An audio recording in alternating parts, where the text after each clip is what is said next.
Arrest ಆಗಿದೆಯಂತೆ. What ಇಲ್ಲ, next procedure?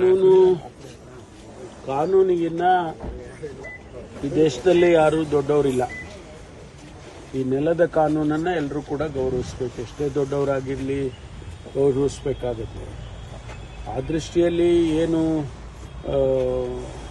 ಹೈಕೋರ್ಟ್ನಲ್ಲಿ ಆದೇಶ ಆಗಿತ್ತು ಅದನ್ನು ಉಚ್ಚ ನ್ಯಾಯಾಲಯ ಇವತ್ತು ಅದನ್ನು ಬೇರೆ ರೀತಿಯಲ್ಲಿ ತೀರ್ಪನ್ನು ಕೊಟ್ಟಿದ್ದಾರೆ.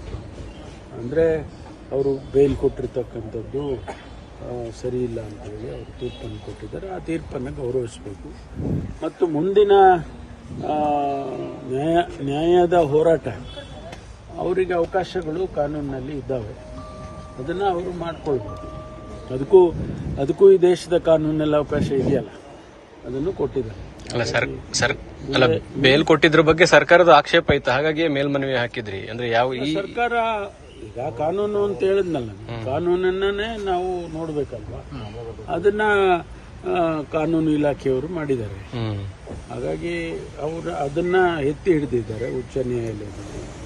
ಅದನ್ನ ನಾವು ಗೌರವಿಸಬೇಕು.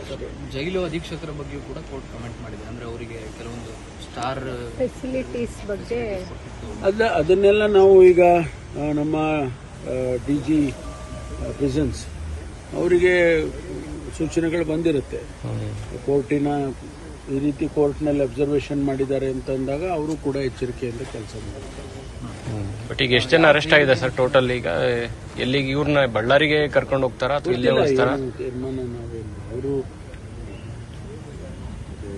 ಜೈಲ್ ಅಥಾರಿಟೀಸ್ ತೀರ್ಮಾನ ಮಾಡ್ತಾರೆ. ಡೈರೆಕ್ಷನ್ಸ್ ಏನು ಕೊಡ್ಲಿಕ್ಕೆ ಬರಲ್ಲ, ನಾವ್ಯಾರು ಡೈರೆಕ್ಷನ್ ಕೊಡಕ್ಕೆ ಹೋಗೋದು. ಕ್ಷಣ ಕ್ಷಣದ ಸುದ್ದಿಗಳಿಗಾಗಿ ಫ್ರೀಡಂ ಟಿವಿ ಸಬ್ಸ್ಕ್ರೈಬ್ ಮಾಡಿ, ಲೈಕ್ ಮಾಡಿ ಹಾಗೂ ಫಾಲೋ ಮಾಡಿ.